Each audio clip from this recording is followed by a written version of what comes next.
don de guérison. Quand il prie pour quelqu'un, dans la rue, à l'hôpital, au téléphone, peu importe où, dès qu'il ouvre sa bouche, il prie seulement et toucher les gens, la guérison. Waouh, qui aime ça? Alléluia, j'aime bien. Ça, c'est bien. Savez-vous, ça, bien que dans le monde aujourd'hui, ça donne la popularité, mais nous, quand Dieu nous donne cela, ce n'est pas pour notre popularité, c'est pour la gloire de son nom. Amen. Et nous sommes ses enfants. Et j'aime cela. Vous savez pourquoi la guérison, c'est très important, parce qu'il y a plusieurs sortes de guérisons. Nous allons parler seulement de... Nous n'allons pas entrer dans tellement de détails, parce que c'est beaucoup, c'est varié. Mais c'est extraordinaire. D'ailleurs, nous n'allons pas lire Thessaloniciens, nous allons lire plutôt 1 Corinthiens chapitre 12, du verset 8 jusqu'au verset 11. Et c'est extraordinaire et c'est merveilleux de voir ce que Dieu est en train de faire. Hier, qui était là à l'étude hier? Alléluia. Écoute, je ne sais pas, peut-être nous avons ce que Dieu demande, la douceur. Mais au lieu de douceur, il semble que nous... amers plutôt. Nous sommes le plus souvent amers au lieu d'avoir de douceur. Mais nous voulons avoir la douceur. Amen. Qui veut avoir la douceur? Alléluia. Et c'est bon d'avoir la douceur. Ça va enlever toute autre chose. Douce, tout simplement. Comme notre Dieu. Nous voulons juste être comme lui. Amen. Gloire au nom de Jésus-Christ. Et Dieu vraiment a fait un travail extraordinaire. Devine quoi? Je ne sais pas si vous avez remarqué cela, c'est qui était là. Le pasteur, il enseigne sur le fruit de l'esprit. Mais il arrive à dire les dons de l'esprit. Alléluia. Savez-vous, Dieu, il est au contrôle de toutes choses. Il a dit les dons spirituels. Si ce n'est pas les dons, non? C'était... il a dit cela. Mais il ne savait pas ce qu'on enseigne ici. Waouh! Dieu est merveilleux. Bon, alléluia. C'est juste pour dire, ben, nous sommes dans la volonté de Dieu. Amen. Voilà. Regardez dans 1 Corinthiens chapitre 12, à partir du 12 verset jusqu'au verset 11. En effet, Allah a donné par l'esprit une parole de sagesse. Qui est sage ici? À une autre, une parole de connaissance selon le même esprit. À une autre, la foi par le même esprit. À une autre, le don des guérisons. Et tout le monde dit guérison. Alléluia. Par le même esprit. À une autre, le don d'opérer des miracles. À une autre, la prophétie. Nous avons déjà parlé de la prophétie. À une autre, le discernement des esprits. À une autre, la diversité des langues. À une autre, l'interprétation des langues. Un seul et même esprit opère toutes ces choses, les distribuant à chacun en particulier comme il veut. En d'autres termes, l'Église de Jésus-Christ doit être complète. Il doit y avoir le nerf, l'opération des dons en fonction à l'Église. S'il nous manque un de ces 9, nous sommes en train encore de travailler pour être l'Église, mais nous ne sommes pas encore l'Église, parce que l'Église doit avoir tous. Alléluia. Et c'est pourquoi nous sommes en train d'étudier cela, de voir comment cela fonctionne dans l'Église. Et pourquoi c'est dans l'Église? Parce que Dieu ne donne pas ces 9 dons pour... il n'y a aucun de ces 9 dons qui est quelque chose de personnel. Tout ce que Dieu donne pour l'Église, c'est toujours en faveur des autres. Ce n'est pas à ta faveur. Les autres, Dieu va utiliser quelqu'un d'autre pour toi, mais toi, si Dieu t'a donné quelque chose, c'est toujours pour les autres. Et j'aime le Seigneur, ce qu'il est en train de faire. Voilà. Maintenant, comme nous allons parler, aujourd'hui c'est bien notre 6e leçon, je ne m'abuse pas. Nous allons parler des guérisons. Maintenant, on va entrer maintenant la guérison. Dans la langue d'abord grecque, guérison c'est au pluriel parce qu'il y a tellement de guérisons. Mais il n'est pas limité à la guérison physique. Mais s'applique aussi à celle de l'âme, les dons de guérison agissent de manière surnaturelle pour guérir les malades sans recourir aux moyens naturels. C'est la puissance du Saint-Esprit qui s'empare du corps de quelqu'un, fait disparaître sa maladie et chasse la douleur pour le guérir. Ça, c'est le Saint-Esprit qui fait ce travail. Et c'est pourquoi quand Dieu t'a utilisé pour aller ou soit prier à quelqu'un, écoute, savez-vous, n'ayez pas peur de prier n'importe où tu es, à quelqu'un. Si quelqu'un, pendant que tu sois en bus, et tu parles à quelqu'un et dit, bah, j'ai une douleur. Tu es un enfant de Dieu. N'hésitez pas de prier là même où tu es. Et des fois, quelqu'un, tu te mets à parler, oh, la première chose que tu vas dire, est-ce que tu vas le voir un médecin? Qui est comme ça ici? Quand quelqu'un dit, tu es en train de parler à quelqu'un, et puis là, il commence à dire, bon, j'ai une maladie, ou j'ai une douleur, ou j'ai quelque chose. Tu dis, mais, soit, est-ce que je connais quelque chose, tu vas aux pharmacies, ou bien, est-ce que tu as mis déjà un médecin? Alors que tu es là à côté de cette personne. Savez-vous, nous n'écoutons. Que Dieu nous aide, simplement. Des fois, il y a des choses qui viennent, mais on ne sait pas, mais que Dieu nous aide. Parce que la guérison, c'est quelque chose qui est là au sein de nous, chrétiens. Ce n'est pas, je vous dis, tout le monde peut avoir, ici peut avoir le don de guérison. Il est vrai, c'est à un autre, mais tout le monde peut l'avoir, c'est correct. Il n'y a pas un problème si tout le monde. Savez-vous d'où ça vient? Spécifiquement, ça vient de ta foi. Parce que remarquez une chose, quand Jésus-Christ a rencontré quelqu'un, il a guéri, il a dit quoi? Ta foi t'a guéri. Ou que cela se fait selon ta foi. Pourquoi? Parce que notre foi peut faire en tout cas. Et c'est pourquoi il nous a demandé, la Bible dit, sans la foi, il est impossible de lui être agréable. Parce que si tu vis pour Dieu, tu as la foi, tu peux faire trembler l'ennemi. Écoute, n'importe où tu es, tu peux juste parler et faire tomber le feu de Dieu quelque part. Et c'est pour l'une des raisons, en évangélisation, quand tu sors, quelqu'un te dit, ben, j'ai un problème, soit ma famille, ou écoute, tu dis, arrête, donne-moi 2 minutes. Est-ce que c'est correct qu'on prie maintenant? Prie seulement. Notre responsabilité, c'est de prier. Notre responsabilité, c'est de prier à quelqu'un, peu importe où tu es, peu importe s'il veut, tout simplement. Parce que notre responsabilité, c'est de lui offrir ce qu'on a. Parce que avec cela, tu peux gagner des âmes, écoutez, un peu partout. Savez-vous, hein, quand tu pries à quelqu'un dans la rue, soit qu'il soit le Saint-Esprit, ou il y a quelqu'un à la maison qui est malade, n'est-ce pas? S'il y a quelqu'un à la maison qui est malade, il a dit, oh, j'ai mon fils, ou mon mari, ou je ne sais pas, ma femme, ou un de ma famille qui est malade. Et là tu dis, ah oui, parce que tu es en train d'évangéliser ou parler avec cette personne. Tu dis, mais, et qu'est-ce qu'il a? Oh, il a tel problème. Mais tu demandes, est-ce qu'on peut prier? La première chose que tu dois dire, est-ce qu'on peut prier? Ce n'est pas, oh, je connais un bon médecin,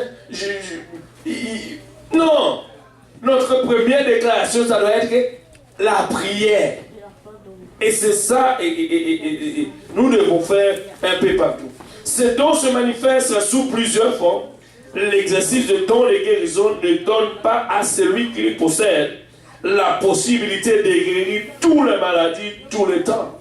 Maintenant, cela ne veut dire pas que pendant que Dieu t'a utilisé, t'a donné ce don, tu penses que tu peux prier tout en tout temps.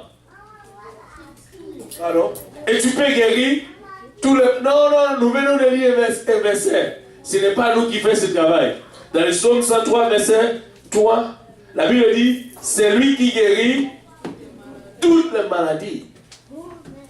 Des fois, tu peux prier, au lieu que la maladie, que cette personne soit guérie, ça devient plus grave. Là, tu vas commencer à, Seigneur, qu'est-ce qui se passe à moi? Qu'est-ce que je fais? Non. C'est lui qui guérit. Ce n'est pas toi. Et c'est pourquoi quand Dieu t'a donné cela, ne pense pas que tu vas guérir toutes les maladies. Et ou bien en tout temps. Non, des fois tu peux prier, ça ne fonctionne. Parce que c'est pas toi qui fais, c'est Dieu qui fait. Il fait ce travail en nous. Et c'est pourquoi nous devons lui laisser faire. N'essayez pas de casser la tête. Combien qui a déjà prié pour quelqu'un pensait qu'après avoir prié, cette personne doit être guérie, et regarder la situation, il devait prier. Et là tu dis, Seigneur, qu'est-ce que je fais? Et Seigneur, ben, qu'est-ce que je fais? C'est notre responsabilité d'abord. C'est de prier, demander à Dieu selon notre foi. Mais il peut refuser aussi de faire quelque chose. Mais cela ne veut dire pas que la guérison n'est pas là. Ou bien, il y a des formes de guérison aussi qui sont des choses miraculeuses. On va parler des miracles la semaine prochaine. Ça veut dire que tu peux prier à cette personne, il guérit instantanément. Et il y en a d'autres aussi, ça prend un processus. Graduellement, cette personne va commencer à guérir. Et là, tu vas dire, ben, non, elle devrait guérir sur place. Ce n'est pas ton affaire, ça, c'est l'affaire de Dieu. Tu fais ce que tu as fait. Occupe-toi de ton affaire, mais laisse Dieu s'occuper de son affaire. Amen. Alléluia. Voilà. Et maintenant, le pire des dons de guérison est de délivrer les malades et ceux qui souffrent, d'éprouver que Christ, le Dieu, de confirmer par sa parole et d'attirer les âmes au message de l'évangile et de glorifier Dieu. Il vous dit, par des miracles, les apôtres, la Bible dit, ils font les miracles et le nombre de disciples s'augmentait. Parce que quand les gens, s'il y a une chose, les gens courent après aujourd'hui, c'est bien les miracles. Maintenant, les dons de guérison sont accordés afin que celui qui l'a reçu par le Saint-Esprit les utilise pour guérir les malades. Maintenant, regarde ce que la guérison demande maintenant. La guérison exige souvent un double acte de foi. Quelle exigence? Savez-vous, des fois, dans nos yeux naturels, quand on est allé voir quelqu'un qui souffre, ou une maladie, ou à une situation, écoutez, il y a plusieurs sortes de guérisons. Ne me dis pas que quand tu vois quelqu'un, s'il y a un problème, il y a guérison mentale, guérison du cœur, guérison, plein de choses. Des larmes, mais on ne va pas parler de cette sorte de guérison parce que c'est beaucoup. Mais il vous dit, il y a plus toutes sortes de guérisons. En d'autres termes, tu peux prier et puis Dieu fait un travail. Parce qu'il y a toutes sortes de guérisons. Cette personne peut guérir de quelque chose, mais toi tu ne sais pas. Mais il va te témoigner cela, et là tu vas découvrir que Dieu a fait quelque chose à travers toi pour cette personne. La guérison exige souvent un double acte de foi, et le malade doit, voilà encore une autre problème. Le malade doit coopérer d'abord dans la paix de la prière, en d'autres termes dans la foi. Par exemple, si tu vas prier pour quelqu'un, il faut que tu les questionnes d'abord. Est-ce que tu crois? Cela va arriver. Parce que s'il ne croit pas, peu importe comment la puissance du Saint-Esprit est sur toi, Dieu, oui c'est vrai, Dieu peut le faire.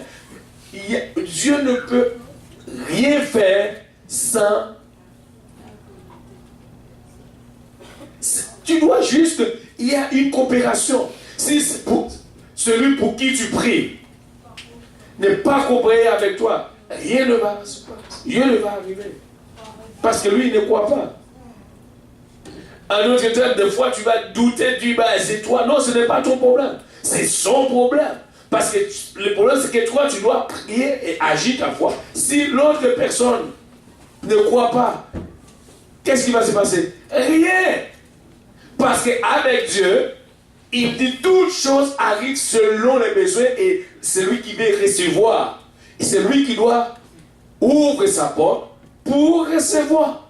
Mais s'il ferme sa porte, on ne peut rien faire. Ce n'est pas à nous. Et c'est Dieu qui fait son travail. Il doit avoir aussi une coopération en cela. Par exemple, la maladie doit coopérer avec celui qui a le don de guérison, exercer sa propre foi. Tu peux avoir le don de guérison, mais si l'autre n'exerce pas sa foi, c'est nul.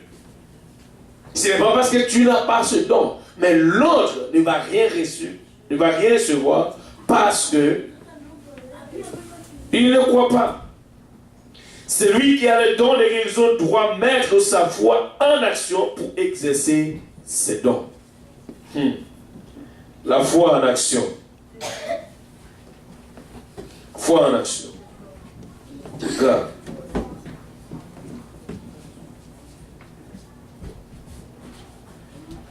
Pourquoi la guérison? La guérison est un bienfait dont le but est de secourir, de consoler, de restaurer ceux qui sont éprouvés par la maladie ou montrant aux hommes que celui qui les guérit est aussi celui qui pardonne les péchés et sauve. Dans Luc chapitre 5, 24.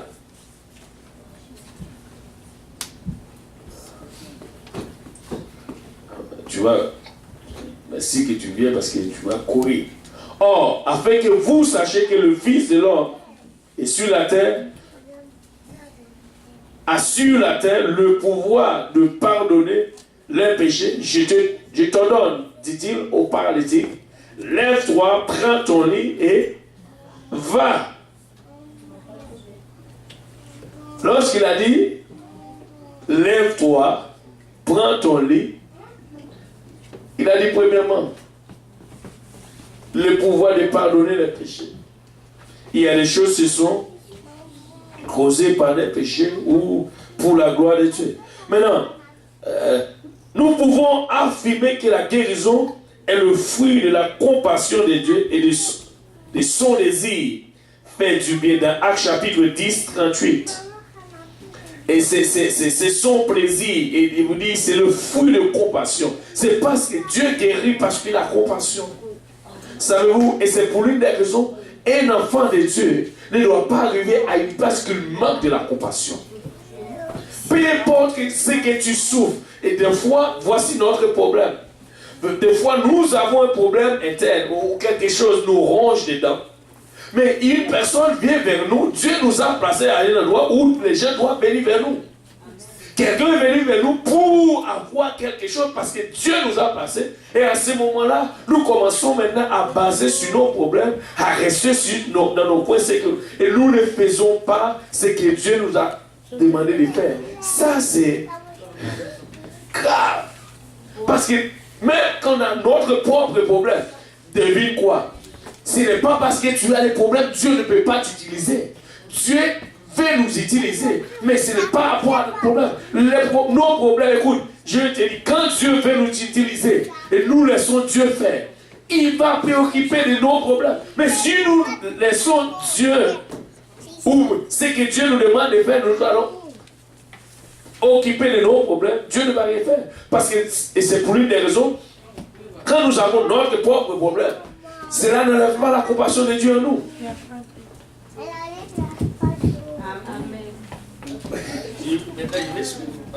On dirait personne n'est avec moi aujourd'hui. Bon, alléluia. Qu'est-ce qui se passe? Maintenant, alors, regardez une chose. La compassion. Nous devons être comme notre Dieu pour avoir la compassion. Et non seulement la compassion, écoutez, et la compassion n'enlève pas d'excuses. Ne me dis pas que tu vas avoir compassion pour seulement ceux qui ne te font pas du mal. Loin de là. Tu dois avoir la compassion pour même ceux qui te font du mal. Et si tu, à travers la Bible, souvenez-vous, les gens qui crucifient Jésus-Christ, quand il prie, qu'est-ce qu'il a dit? Père, pardonne-leur parce qu'ils ne savent pas ce qu'ils font. D'ailleurs, encore là, la compassion. Nous devons avoir la compassion, même au dernier soupir. Regarde où va se dire la compassion. Waouh! Et c'est ça que Dieu va. Pour les dons, tous les dons de Dieu fonctionnent de cette même façon. Et c'est pourquoi on dit que ça vient du fruit de l'esprit. L'esprit a compassion pour nous. Si l'esprit n'a pas de compassion, aussitôt qu'on a fait quelque chose de mal, l'esprit s'est retiré de nous. Il n'allait plus venir vers nous. Mais il est encore là, malgré ce que nous avons fait. Dieu nous garde et il a encore son esprit en nous. Écoutez, nous devons comprendre vraiment la réalité d'abord de tout à fait, de toutes ces choses, c'est la compassion. Acte chapitre, où était Acte 10, 38. C'est ça, c'est le fruit de la compassion. Vous savez comment Dieu a oint du Saint-Esprit et de force de Jésus de Nazareth, qui allait de lieu en lieu, faisant du bien et guérissant tous ceux qui étaient sous l'empire du diable. Car Dieu était avec lui. Maintenant, voilà encore le problème. Savez-vous, nous avons la responsabilité maintenant de guérir tous ceux qui ont sur l'empire du diable. Ça, c'est notre responsabilité. Mais cela doit faire comment? Compassion. Du bien, faisant du bien. Waouh! En tout cas, oh, que Dieu nous aide. Maintenant, 1 Corinthiens 12, 9, dans l'épître que l'apôtre Paul nous parle, se trouve mentionné le don de guérison. Certaines versions traduisent le don des guérisons, d'autres le don de guérir. Maintenant, le don de guérir me semble le mieux convenir à cet exposé, car il exprime le sens et le pouvoir reçu comme le traduit la Bible en français courant. Ce seul et même esprit qui donne. Ça veut dire ça, c'est un pouvoir. L'autorité, c'est un seul esprit qui donne toutes ces choses. La Bible dit, à un autre le pouvoir de guérir les malades. Et c'est Dieu qui donne cela.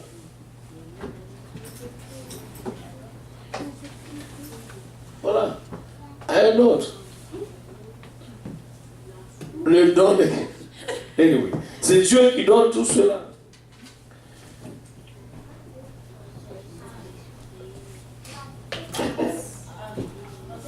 C'est Dieu qui donne tout cela.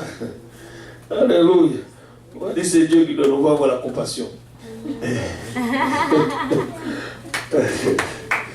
Alléluia. Parce qu'il veut servir, tu vois. On va avoir la compassion. Alléluia. C'est Dieu qui donne.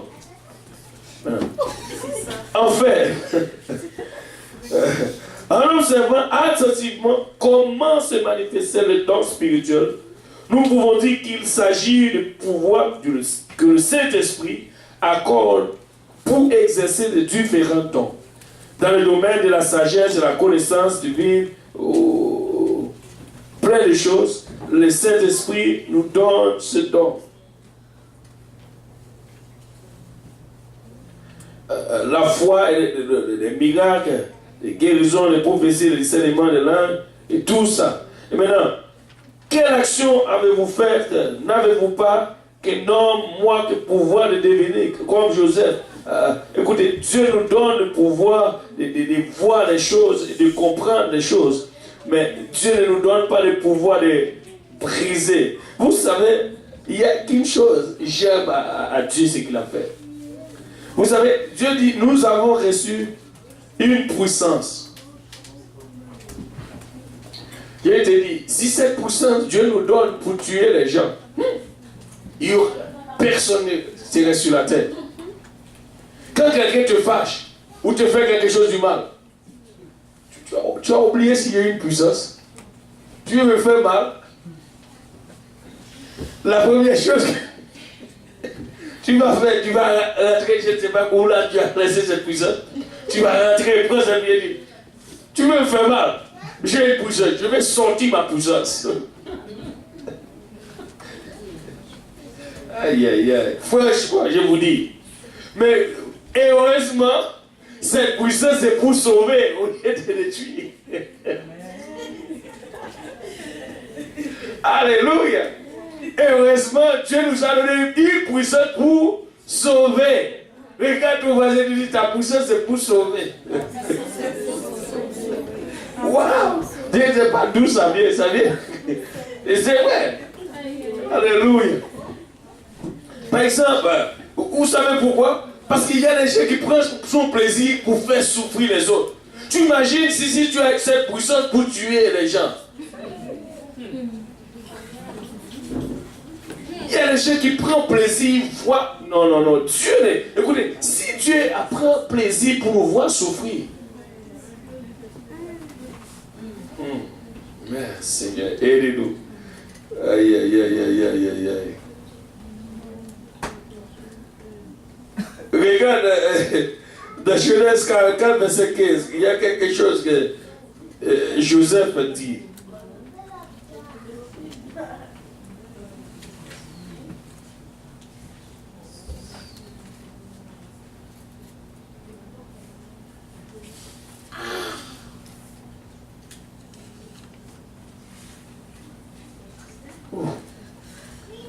Alléluia.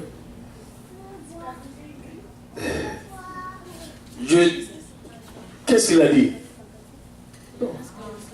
Pas du 44, qu'est-ce qu'il dit? Genèse 44, 15.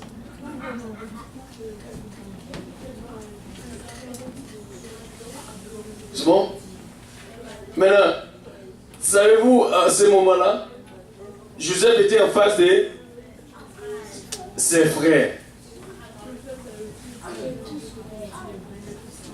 Ses frères qui lui a fait mal. Regarde ça. Il a dit, Joseph leur dit, quelle action avez-vous fait? Ne savez-vous pas qu'un homme comme moi a le pouvoir de... Waouh! En d'autres termes, là c'est une forte pression. J'ai le pouvoir de deviner. En d'autres termes, je peux voir ce que vous avez fait. Et là, si Dieu nous a donné un tel pouvoir, comme Joseph, tu peux voir les choses et dire les choses comme elles sont. Nous pouvons la voir, mais le problème avec nous, Dieu attend que nos cœurs changent complètement. Parce que si Dieu nous donne cela maintenant, chaque fois que tu as quelqu'un, et tu dis, je sais que tu as quelque chose qu'on te voit. Ça allait complètement chaos. Et ce n'est pas pour cela. Joseph, il était là pour son bien, pour le bien d'abord, pour le bien de ses frères. Il parlait de la sorte. Il ne voulait pas que ses frères... anyway, lui, quelque chose contre elle. Maintenant, c'est juste pour dire, le pouvoir que Dieu a accordé, à la fois autorité et la puissance pour accomplir ses œuvres, avant d'être manifesté en chair. Christ était revêtu d'autorité, de la puissance et de gloire. Car en lui ont été créées toutes choses, les choses qui sont dans les cieux. Ok, je vais vous donner le verset. Colossiens chapitre 1, 16, 17. Car en lui ont été créées toutes choses. J'aime ce passage. On a dit c'est Dieu qui a créé. Savez-vous, quand tu arrives à un endroit où tu veux expliquer la divinité, prends ce verset. Tu es en train de discuter à quelqu'un que Jésus-Christ est Dieu. Prends ce verset. Parce que c'est là va enlever plein d'excuses. Regardez, car en lui ont été créées toutes les choses qui sont dans les cieux, regarde bien, en lui, et qui sur la terre, les visibles, les invisibles, trône, dignité, domination, autorité, tout a été créé par lui et pour lui. Il est avant toutes choses, et toutes choses subsistent en lui. Maintenant, si tu as un tel verset, pour déclarer à ceux qui disent que Jésus-Christ n'est pas Dieu. Mais s'il n'est pas Dieu, on nous a dit avant. Regardez bien. Car en lui ont été créées toutes les choses qui sont dans les cieux et sur la terre.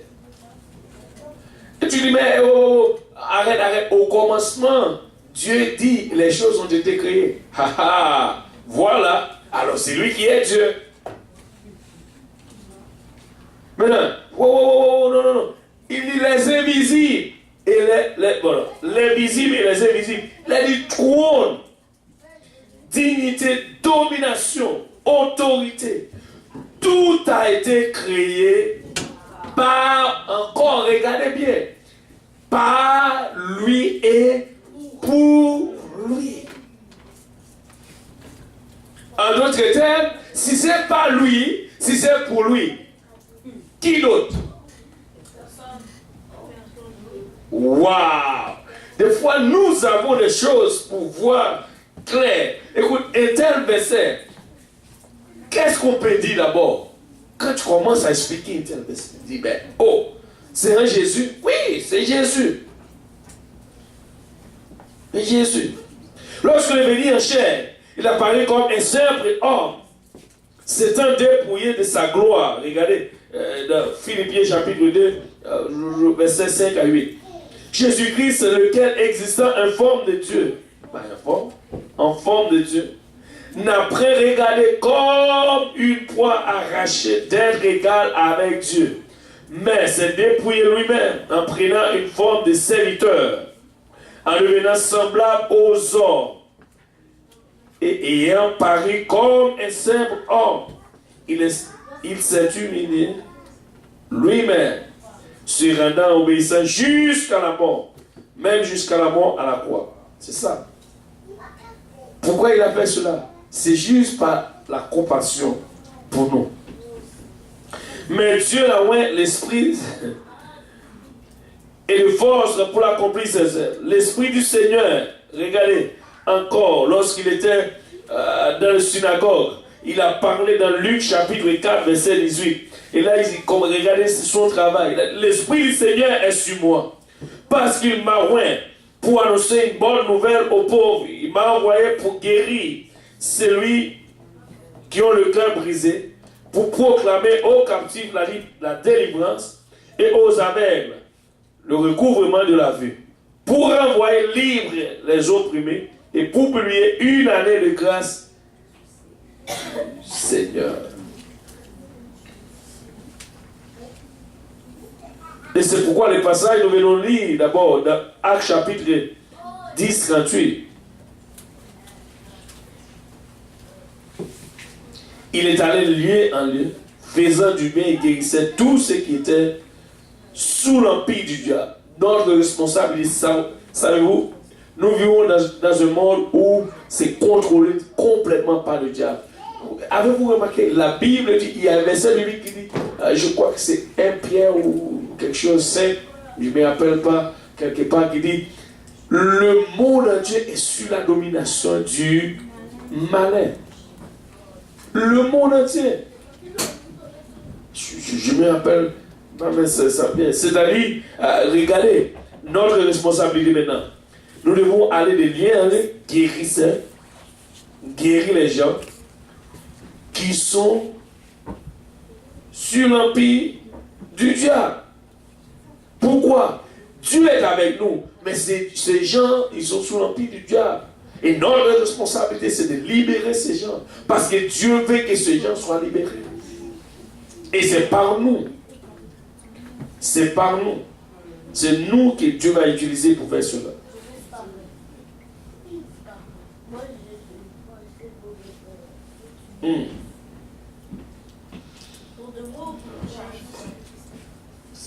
C'est un Jean plutôt. Bon, voilà.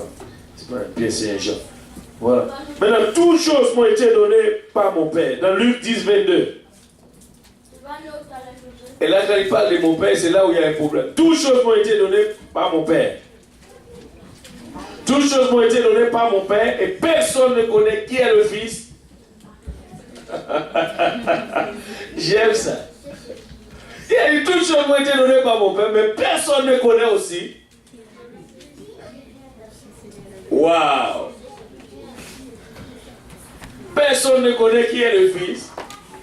Parce que c'est vrai, vous dites Jésus-Christ est le Fils. Mais est-ce que tu dis qu'il est le Dieu aussi? Tu ne le connais même pas assez. Il dit, personne ne connaît qui est le Fils, si ce n'est le Père. Qui est le Père, si ce n'est le Fils. Et c'est lui à qui le Fils veut. Wow. Ce verset est trop fort. On va regarder ça un peu plus tard. Maintenant, vous savez, la divinité de Dieu, c'est quelque chose que Dieu doit te révéler. Si cela ne te révèle pas, tu vas passer tout ton temps à discuter dessus. Regarde ce verset. Un seul verset, ça peut enlever tout l'esprit. Regarde. Il a dit, toutes choses m'ont été données par mon Père, et personne ne connaît qui est le Fils si ce n'est le Père. Qui est le Père si ce n'est le Fils. Et regarde encore, il a dit. Et c'est lui à qui le Fils veut le révéler. À qui? Il a dit, c'est une règle. Maintenant, tout le monde doit maintenant prier pour la révélation de Dieu. Si nous prions pour Dieu, nous donne la révélation. Savez-vous, la Bible dit, la révélation de sa parole fait quoi? Éclair. Si Dieu ne te révèle pas, tu vas rester encore dans le fait noir. Parce que c'est sa révélation qui éclaire. Tu veux chercher le verset? C'est Psaume 119. Le verset 130. Wow. Il dit, ah oui, Psaume 119, voilà. Oh wow, on dit 130. Ah, vous le connaissez. C'est pas parce que mes cheveux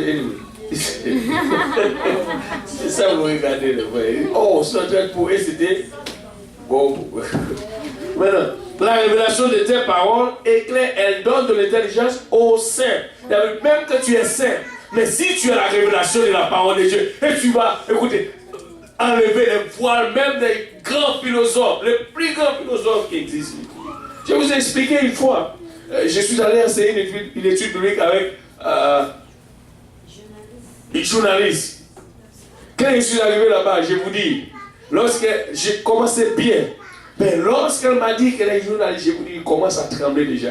Je dis, ah, qu'est-ce que je vais faire en face d'une journaliste? Wow! Et là, je demande un peu d'eau, parce que pour moi, c'était... Et là, non seulement j'ai fini de boire de l'eau, là, j'ai dit, ok, je peux utiliser la toilette.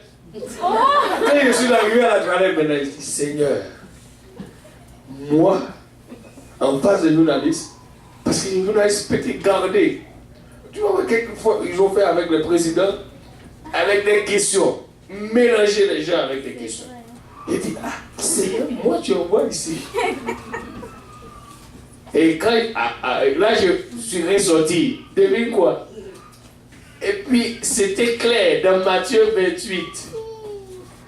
Là, c'est Matthieu 28, verset 19 à 20. C'est là que, juste là, ce n'était même pas plus loin. Parce que, savez-vous, il a dit, premièrement, il a dit, pour vous, votre église, il y a un problème. Parce que le problème, c'est que vous baptisez les gens, depuis que, mais chez nous, ça ne fait, ce n'est pas comme ça. On doit s'asseoir, étudier la parole, c'est comme ça. Mais vous le faites, je ne sais pas, c'est contraire. Il dit, oh, mais c'est de la Bible. Il a dit, non, et ce n'est pas comme ça. Il dit, ok, Matthieu 28. Il dit, allez faire de toutes les nations, les disciples, les baptisants. Non, au nom du Père et du Fils et enseigner. Ça dit baptiser d'abord et après enseigner. Elle a dit, waouh! Je n'ai jamais vu ce passage comme ça.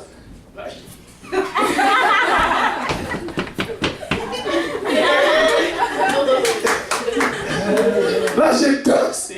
Oh, merci Seigneur. Et là, je dis, oh, bon, j'ai la porte maintenant pour continuer mon étude. Alléluia. Parce qu'elle a lu ce verset. Elle a lu ce verset. C'est un verset de discussion où tout le monde aime ce verset. C'est un verset de discussion. Mais devine quoi? C'est que ce verset nous demande d'abord de baptiser et enseigner. Il ne nous dit pas d'enseigner et baptiser. C'est baptiser et... Waouh! Peut-être pour certains, c'est une révélation aussi jusqu'à présent. Waouh! Bon, il y a quelqu'un qui veut les voir sur là. Waouh! Voilà. Alors là, je fais mon étude. Alléluia.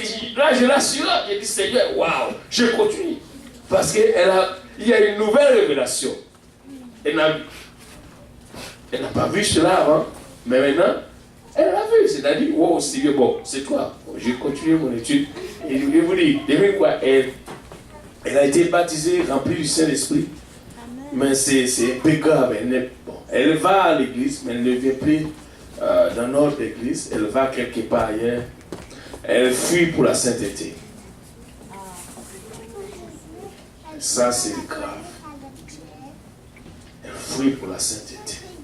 Bon, prie pour elle. Peut-être qu'on pense qu'elle a déjà goûté la vérité. Elle va revenir. Mais bon, on va continuer. Je ne sais pas qu'est-ce qu'on fait ici. On n'a pas de... Anyway. Où est-ce qu'on était encore? Voilà.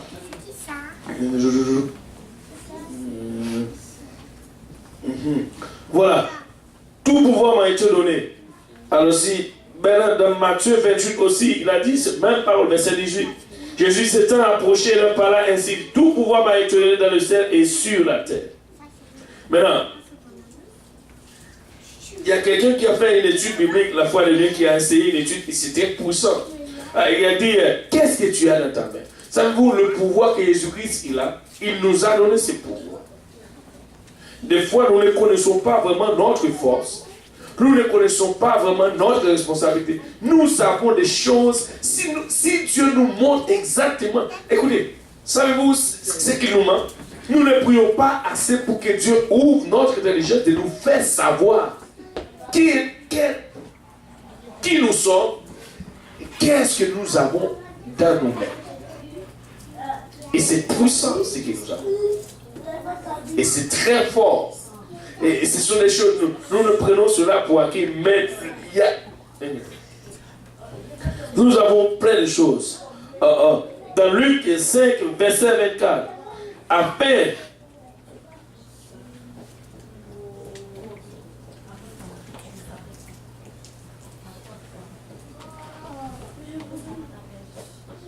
nous venons de lire ce verset.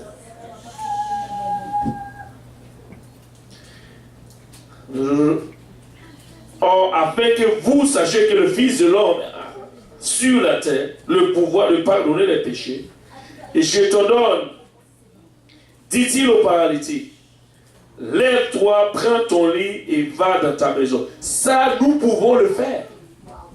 Nous pouvons rencontrer quelqu'un qui marche sur une chaise roulante et arrêtant cette chaise, regarder cette personne et lui, lève-toi et marche. Et cela peut arriver.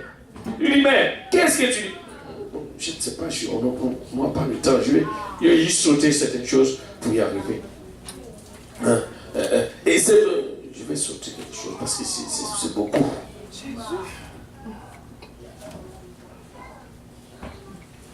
Non, je dois sauter cette chose.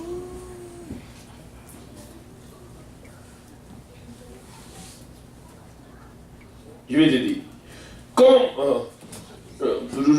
les 12 apôtres avaient reçu de Jésus le pouvoir de chasser les démons et de guérir les malades. Puis ayant appelé les 12, dans Matthieu 10, 1, puis ayant appelé les 12, ces 12 disciples, il leur donna le pouvoir de chasser les esprits impies et de guérir. Combien de maladies? Toute maladie. Waouh! Et toute infimité. C'est-à-dire, nous avons cette autorité. Ça, dit c'est pour les disciples. Les 70 disciples, dans Luc chapitre 10, 19. Voici, je vous ai donné le pouvoir de marcher sur le serpent et les scorpions et sur toute la puissance de l'ennemi. Et rien ne pourra. L'autorité et la puissance ainsi, et que tous les privilèges que le royaume de Dieu ont accordés à l'Église. C'est pourquoi, et il a fait ça à disciples, mais devine quoi? Dans Acte 1, 8, il a dit, mais vous recevrez une puissance, le Saint-Esprit survenant sur vous, et vous serez, devine quoi? Tu es témoin de quelqu'un, n'est-ce pas? Ce verset, pour plusieurs raisons, écoutez, on dirait que nous comprenons ce verset juste dans une seule phase. Maintenant, je vais voir la puissance de ce verset encore. Il a dit, vous recevrez une puissance, le Saint-Esprit survenant sur vous, et vous serez mes témoins. Dis-moi, en d'autres termes, ce n'est pas seulement pour prêcher l'évangile. Mais nous prenons ce verset seulement pour prêcher l'évangile. C'est pour cela que nous... Il a déclaré, et je vais te dire, pourquoi ce n'est pas seulement pour prêcher l'évangile. Maintenant, waouh, alléluia, dans Actes chapitre 3, d'ailleurs à Jérusalem, il a dit, vous serez mes témoins à Jérusalem. Mais arrivé à Jérusalem, l'église a pris naissance dans Actes chapitre 3, lorsque l'église était encore en marche. Pierre et Jean sortirent pour aller prier. Oh, alléluia. Ce n'était pas seulement, et c'est pourquoi il a dit, vous serez mes témoins. À d'autres termes, nous venons de lire l'autre passage dans Luc, c'était Luc, j'oublie, il est allé de lieu en lieu, pour faire quoi? Pour délivrer les gens de l'empire du diable. Mais il a rencontré un homme. Bon, ça c'est Jésus-Christ. Maintenant, Pierre et Jean montaient ensemble au temple pour prier. Et là, ça c'était témoin de Jésus-Christ. Ça c'est chose Jésus-Christ dit, va, prends ton lit, l'homme de paralytique, va de ta maison. Et regarde ce que Pierre et Jean disent, nous n'avons ni or, ni argent, mais ce que nous avons, Pierre, il a parlé pour lui. J'ai ni argent, ni or, mais ce que j'ai, je te le donne. Vous savez, nous ne donnons pas vraiment ce que nous avons. Là, vous regardez, pasteur, qu'est-ce que tu dis? Mais nous prêchons, ce n'est pas seulement prêcher l'évangile. Nous avons plus que prêcher l'évangile. Mais nous ne comprenons pas cela. Pour longtemps, nous restons avec seulement prêcher l'évangile. Oui, c'est pourquoi je te dis, même en évangéliser, tu peux faire quelque chose plus que prêcher. Ah, waouh! Wow. J'ai perdu ma leçon. Oh mon Dieu. Ça va prendre du temps, Seigneur, pour toutes les affaires. Alléluia. Nous avons plus que ça. Nous avons plus que ça. Nous pensons que c'est seulement pour prêcher l'évangile. Non. Alors, en ce temps-là, lorsque Pierre et Jean, ils étaient sur la route, ou bien pour aller prier.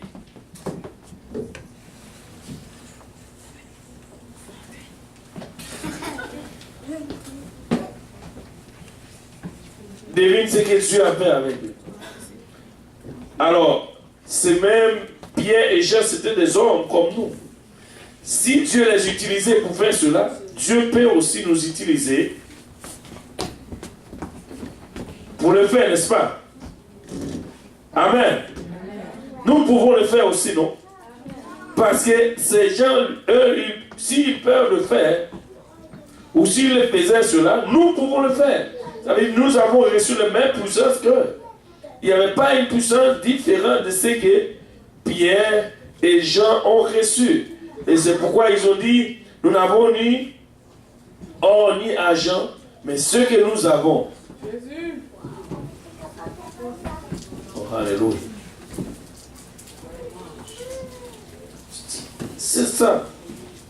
Alors nous devons exercer d'abord le pouvoir de ce que Dieu nous a donné pour faire vraiment trembler le royaume des ténèbres.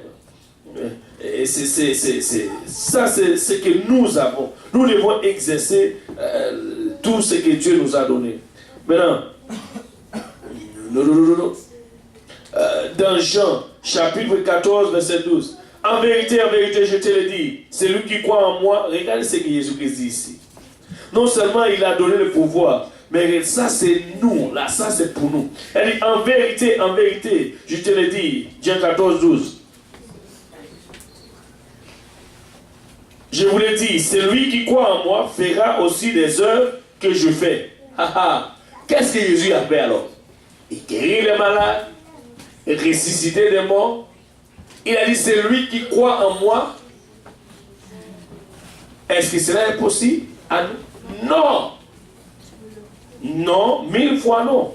Et regarde, non seulement il peut le faire, regardez, il a dit, de plus grand. Parce que je m'en vais au Père. Et anyway, c'est le Saint-Esprit. Luc 22, verset 29. Je dispose du royaume en votre... Mais j'aime ça. J'aime cela. Et je ne sais pas, est-ce que vous comprenez cela? Regardez. C'est pourquoi je dispose du royaume en votre faveur, comme mon Père en a disposé en ma faveur. En d'autres termes, ce que Jésus-Christ faisait en son temps, nous pouvons le faire. Nous pouvons le faire. Waouh! Bon, on veut courir. Jésus! Et regardez ce que la Bible dit dans Marc chapitre 16, 17, 18. Voici les miracles qui accompagnent ceux qui ont cru en mon nom. Ils chasseront les démons, ils parleront de nouvelles langues, ils saisiront des serpents. Peut-être pour nous n'allons pas courir après les serpents. Mais la Bible dit, ils saisiront des serpents s'ils boivent quelques breuvages mortels. Même les choses qui peuvent te tuer si tu le bois. Il ne fera point de mal. Ils imposeront les mains aux malades. Regardez notre responsabilité. Des fois, vous avez peur pour imposer les mains sur les malades. Si quelqu'un est malade, il te demande de prier. Impose-moi ta main. C'est correct. Regarde. Et les malades seront guéris. Waouh! Je crois que s'il y a quelqu'un qui est malade, écoutez, nous pouvons faire cela même nous. Impose les mains. Si quelqu'un te dit, toi tu es saint, l'autre, on va prier. Je prie pour toi, prie pour moi. Et puis c'est tout. Pas pasteur. Cela n'impose pas au pasteur. C'est le pasteur qui s'en dit. Non. Vous donnez tellement de choses au pasteur, je ne sais pas pourquoi. Et vous, anyway. Yeah.